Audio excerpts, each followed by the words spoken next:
हाँ, जो अटैक आप ठीक पर है। हुआ है उसमें। देखें जी, सबकी ख्वाहिश है कि हमारे मुल्क में चीज़ें बने। मेरी भी ख्वाहिश है कि मेरी भी फैक्ट्री है और हम पाकिस्तान में से पूरे दुनिया में एक्सपोर्ट करें, लेकिन ये रियलिस्टिक अप्रोच नहीं है। ठीक है जी, हमें थोड़ा सा समझने की ज़रूरत है कि फार्मास्यूटिकल और मेडिकल डिवाइस ना बहुत मुख्तलिफ चीज़ है। पैरास्टामोल जो आज से 50 साल पहले जिस डोज में यूज़ की जाती थी, आज भी वही यूज़ की जाती है। मेडिकल डिवाइसेस में इनोवेशन की जो स्पीड है वो बहुत ज़्यादा है। ठीक है, हमारी शायद सिरिंज एक हद तक शायद वो जो पिछले हम 25 साल से बेच रहे थे, शायद वो आज भी उसी फॉर्म में बेच रहे हैं, लेकिन बहुत सारे मेडिकल डिवाइसेस सिंगल यूज़ पे आ गई। अब सिंगल यूज़ पे आ गई, लेकिन वो अगेन काफ़ी अर्से तक रहेगी क्योंकि उसमें इनोवेशन कम से कम है, क्योंकि एक मैच्योर प्रोडक्ट है वो। तो मेडिकल डिवाइसेस मैं आपको बताऊं दुनिया में मोर देन मिलियंस में एग्जिस्ट करता है। ठीक है, हमारे मुल्क में टोटल 600-700 मेडिकल डिवाइसेस यूज़ किए जाते हैं, बिकॉज इससे बड़ी हमने आगे सोचा ही नहीं कि हम कुछ और बेच सकें इस मुल्क के अंदर। ठीक है, एक चीज़ मैं आपको और अपनी ऑब्जर्वेशन से बताऊं कि दुनिया में स्पेशलाइजेशन बड़ी कॉमन है। हम अगर जब एक एग्जीबिशन में जाते हैं, मेडिका जर्मनी जा रहे हैं या हम अरब हेल्थ में जा रहे हैं, हम देखते हैं कि कंट्री पवेलियंस हैं। और आप ये चीज़ को शायद देख के हैरानगी होगी कि जब हम कंट्री पवेलियन में घूमते हैं ना, वहाँ की जितनी 99% कंपनीज है, they have all same sort of medical devices. आप पाकिस्तान की सर्जिकल इंस्ट्रूमेंट्स मैन्युफैक्चर जो 10 बैठे होते हैं, उनके पास सिर्फ वही वो 10 लोग हैं, उनके पास सेम प्रोडक्ट है। वो 11 प्रोडक्ट क्यों नहीं बना सके आज तक पाकिस्तान के अंदर? ठीक है, दुनिया ने क्या किया, उस दिन मैं अपने प्रिंसिपल से बात कर रहा था कि तुम लोग ये चीज़ क्यों नहीं बनाते हो, मलेशियन हमारा था। उन्होंने कहा जी हम चाइना से कंपटीशन में नहीं जाते, दुनिया कॉस्ट पे चलती है, जहाँ जिसकी कॉस्ट ऑफ प्रोडक्शन सस्ती होगी उसका माल बिकेगा। जिसकी कॉस्ट अगर मैं लोकली एक चीज़ महंगी बनाऊँ, क्या ये इनका अस्पताल मुझसे ख़रीदेगा? नहीं ख़रीदेगा। लेकिन वही चीज़ अगर चाइना सस्ता दे रहा है तो वो वही ले लेंगे। जी हमें तो जो सस्ता मिल रहा है हम वही लेंगे। तो बिज़नेस चलता है प्रॉफिट से या इकॉनमीज ऑफ स्केल से। मैंने जो कहा कि पाकिस्तान में इतनी डिमांड नहीं है, वो डिमांड बेसिकली एक साइज़ ऑफ फैक्ट्री या इकॉनमीज ऑफ स्केल के लिए ज़रूरत है। दूसरा, फिर हमें अपने जो इनहेरेंट प्रॉब्लम्स हैं इकॉनमी के, हमारे पास पावर नहीं है। अभी हम एक फैक्ट्री को डिस्कस कर रहे थे अपनी कंपनी के अंदर, हमें उसके लिए 10 करोड़ का सिर्फ जनरेटर ख़रीदना है। उस 10 करोड़ के जनरेटर के लिए जो मुझे डीजल चाहिए, जो उसका डीजल का जो कंजम्पशन है, मैं कहाँ से लेके आऊँ? जबकि इस मुल्क में इस वक्त सरप्लस इलेक्ट्रिसिटी मौजूद है, लेकिन वो इलेक्ट्रिसिटी मुझ तक नहीं पहुँचती है क्योंकि बीच में डिस्ट्रीब्यूशन कंपनीज मौजूद हैं। ठीक है, तो वी नीड टू अंडरस्टैंड। इसी तरह इस मुल्क में ज़मीन बेपनाह है, लेकिन क्या आज आप 50 करोड़ से कम की ज़मीन दिला सकते हैं मुझे कहीं? मैं साइट में 50 करोड़ की ज़मीन है, यही करूँगी चले जाएँ, 80 करोड़ की ज़मीन है, मेरे पास कौन से इंडस्ट्रियल प्लॉट अवेलेबल है जहाँ पे मैं कुछ कर सकूँ जाके? अगर इंडस्ट्रियल प्लॉट सपोज पोर्ट कासे में मौजूद है, क्या मेरे लिए एक्सेसिबल है वो एरिया?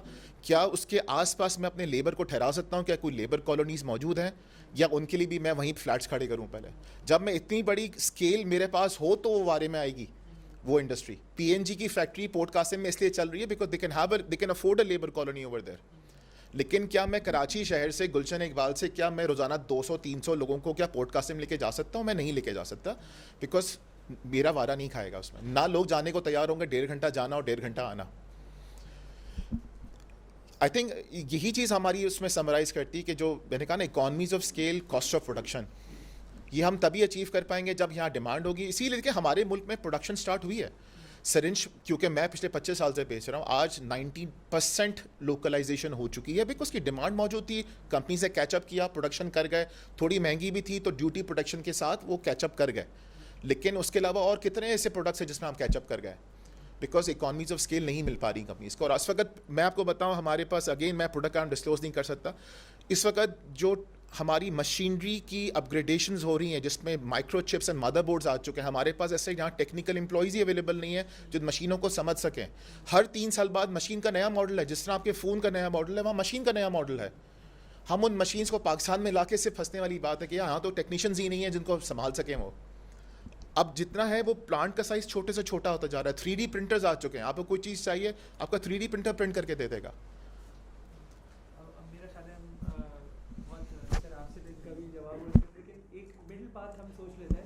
पाती हो कि कुछ बेसिक ऐसे मेडिकल डिवाइस है जिसके ऊपर हम फिर भी कोशिश कर लें when we are talking about what doctor Tipu Sultan said.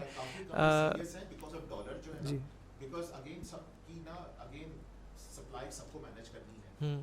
Manage जब करनी है ना, काफ़ी कंपनीज लोकलाइजेशन का सोच रही हैं जी, लेकिन सबके सामने एक ही सवाल होता है, हम लेबर कहाँ से लाएं, हम फंड्स कहाँ से लाएं, हम ज़मीन कहाँ से लाएं? ये सवाल है। ये तीनों चीज़ों में गवर्नमेंट को रद्द करने की बहुत ज़रूरत है। जो सबसे इंपॉर्टेंट बात इसमें है कि अगर हमारी डेडिकेटेड इंडस्ट्रियल जोन दे दें, हमें बहुत बड़े नहीं चाहिए, 100 एकड़ का दे दें, उसमें 100 कंपनीज काम कर सकती हैं। 200 कंपनीज भी काम कर सकती हैं चलेंगे। आधा एकड़ के होपफुली हमारी कोशिश है कि ये जो प्रोग्राम है ये जो पॉलिसी मेकर्स हैं उन तक भी जाएगा, और कुछ लोग हैं जिन तक अभी उन तक स्ट्रीम हो भी रहे, होपफुली इंशाल्लाह ताला वो रिस्पॉन्ड करेंगे। तो बस ये जानो कि ये 2-3 पॉलिटिकल पार्टीज़ हैं जो कि उनकी जो सेकंड टायर लीडरशिप है, अगर आपकी कोई भी पॉलिटिकल पार्टी कोई पॉलिसी नहीं बनाती तो एक ही पॉलिसी है, लड़ लो। आई मीन ये सारी चीज़ें उनको बैठ के थिंक टैंक करने की ज़रूरत है, जो भी हो। आप ये समझे कि एक तरह से उसका ही एक्सटेंशन ऑफ द एफर्ट है ये। जी जी, हम कोशिश कर रहे हैं। एक अगर क्लोजिंग रिमार्क सबकी तरफ से हो जाए तो फिर हम इसको रैप अप कर लेते हैं इंशाल्लाह ताला। आतिफ भाई आप बिस्मिल्लाह कर लें उसके बाद। अच्छा ठीक है, नहीं, I think it's a good thing, we should come up with ideas and we should have advocacy with the law makers and help them define paths. इस वक्त पैथ्स डिफाइन नहीं है, हर कोई आता है अपनी नई पाथ बना के चला जाता है। तो हेल्थ के अंदर infrastructure, path defining and then how to advocate in between those.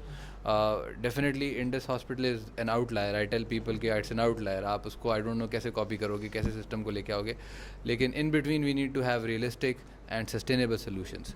अल्लाह करे, हमारी दुआ है कि इंडस हॉस्पिटल का सिस्टम सस्टेनेबल रहे और भी बढ़े, और इस तरह के डुप्लिकेट हो सके सिस्टम्स। लेकिन जो नंबर्स नज़र आते हैं, सिस्टम नज़र आता है कि पता नहीं किस तरह करेंगे। बाकी फिलांथ्रपी हमारे मुल्क में बहुत ज़्यादा है और होपफुली उसी की वजह से ही ये चलेगा सिस्टम और चलता रहा है। लेकिन पब्लिक सेक्टर में आई थिंक पॉलिटिक्स को निकाल देना चाहिए, किसी तरह से सोचना चाहिए कि ब्यूरोक्रेसी को और पॉलिटिक्स को किस तरह public sector at least in health care and education से निकाल के ऐसी लीडरशिप इनको इंडिविजुअलाइज करनी चाहिए जो वो लीडरशिप उन पब्लिक सेक्टर से ही रिलेटेड हो और पॉलिटिक्स से इन्फ्लुएंस ना हो। हर इलेक्शन के ऊपर पहले तोड़ फोड़ शुरू ना हो और फिर रीबिल्डिंग शुरू। इस वक्त एक सानिया ये होता है कि आफ्टर एवरी इलेक्शन नई गवर्नमेंट आके कहती है जी वो ये पुरानी वाली ने सब कुछ गलत किया हुआ था, फिर तोड़ फोड़ शुरू होती है एंड देन फिर वो अपने तौर पे बनाते बनाते वहीं पे पहुंचते हैं एंड देन फिर वापस इलेक्शन आ जाते हैं, वापस टूट फूट होती है। तो सम हाउ ये वाली सिचुएशन को अगर हम माइनस कर सकें तो दैट वुड बी ग्रेट कि अगर इसके ऊपर आइडियाज़ आ सकें।